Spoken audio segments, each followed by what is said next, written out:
23 जुलाई को फोन दिल्ली से शिवांग पाठक ने सुल्तानपुर में रहने वाले अपने छोटे भाई ईशांक को किया था। बताया जाता है कि फोन पर उसने हत्या की आशंका जताई थी। 1 अगस्त को शिवांग की संदिग्ध परिस्थितियों में दिल्ली में मौत हो गई। परिजनों को इसकी सूचना देर से मिली। उनके दिल्ली पहुंचने तक शव का पोस्टमार्टम भी करवा दिया गया था। आरोप है कि पिता शिव प्रसाद पाठक ने बेटे की मौत की जांच की बात कही तो दिल्ली पुलिस ने अनसुना कर दिया। तब वे शव लेकर गांव आ गए। घर में ही डीप फ्रीजर लगाकर 19 दिन से शव सुरक्षित रखा है। शिव प्रसाद थाने से लेकर जिलाधिकारी और पुलिस अधीक्षक तक बेटे की मौत की जांच और दोबारा पोस्टमार्टम की मांग कर रहे हैं, लेकिन इसे किसी ने आज तक गंभीरता से नहीं लिया। आलम यह है कि बेटे का शव 19 दिन से घर में डीप फ्रीजर में रखा हुआ है। बेटा भैया ये दिल्ली में बच्चा रह रहा था, उसका अपना कारोबार था और वहीं पर साजिश के तहत उसके पार्टनर, वाइफ और उसके साले और ससुर मिल के उसके साथ वारदात किया। जी, अभी तक आपने शव को कितने दिन हो गया रखे हुए आपके घर पे? आज 17 दिन हो गया।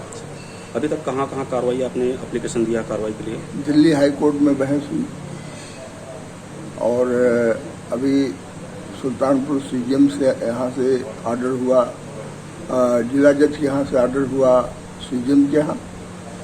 सीजीएम 3-4 दिन बैठ नहीं पाई। कल जो है बहस हुई फाइनल। आज जो है उसका जजमेंट मिलेगा। क्या लगता है कि सरकार से आप क्या अपेक्षा रखते हैं? मैं चाहता हूं कि उचित न्याय मिले। जो दोषी हैं उनको उचित सजा मिले। पिछले 19 तारीख को फोन से भैया ने बताया कि मुझे दिक्कतें हो रही हैं, अब मुझे ये लोग शायद जान से मार डालें, है ना। और फिर उसके बाद हम लोग गए वहाँ पे दिल्ली पे, सब कुछ ठीक था। 31 को उनका जन्मदिन था। 31 को बात हुई है उनसे, अच्छे से बात हुई और एकदम फ्रेश माइंड में थे। वो बर्थडे मनाने गए, फिर वो लगभग 10 बजे आए वहाँ से।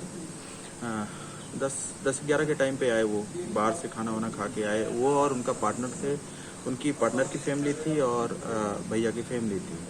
फिर सुबह लगभग 12-23 पे दीदी के पास कॉल आ रही है कि भैया एकदम बॉडी अकड़ी हुई है और नीली पड़ी हुई है और सांसें नहीं चल रही हैं। तो जीजा जी ने फिर मुझे बताया, मैं फिर फ़ोन लगाया वहाँ घर पे, भाभी जी को फ़ोन लगाया, लेकिन उन्होंने मेरा फ़ोन पिकअप नहीं किया, नौकरानी ने पिकअप किया फ़ोन। फिर उसके बाद हम लोग यहाँ से निकलते मुझे लगभग मैं पहुँचा 1:30 बजे रात में। 1 को रात में क्या 2 को सुबह 1:30-2 बजे पहुँचा। फिर वहाँ तब तक इन्होंने अपनी ये डेड बॉडी का सब कुछ करवा के इन्होंने मॉर्चरी में रखवा दी थी। फिर जब मैं गया तो थाने गया, बेगमपुर थाने में गया, वहाँ सच्चे को एप्लीकेशन दिया। उन्होंने मना कर दी FIR दर्ज करने के लिए। तो उन्होंने ऐसे जनरल डायरी पे एंट्री करके उन्होंने पोस्टमार्टम करवाया। लेकिन पोस्टमार्टम के टाइम क्या हुआ कि वीडियोग्राफी से तो हुई थी पोस्टमार्टम, लेकिन जो वहाँ का आईओ था वो खुद जाके वही उनका, जैसे मुझे लग रहा था कि उनका वकील हो गया है और वही उनका जांच निरीक्षक अधिकारी हो गया है।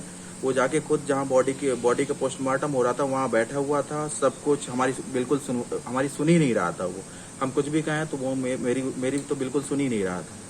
फिर हम लोग को बॉडी हैंड ओवर किया, हम लोग यहाँ पे घर पे आए। फिर इसके बाद हमने थाने में तहरीर दी, उन्होंने बोला, और SP साहब के यहाँ दी तहरीर। फिर कहीं से न्याय नहीं मिला तो हम न्यायालय में गए हुए हैं। अभी न्यायालय का आखिरी फैसला नहीं आया हुआ है, उसका हम इंतजार कर रहे हैं।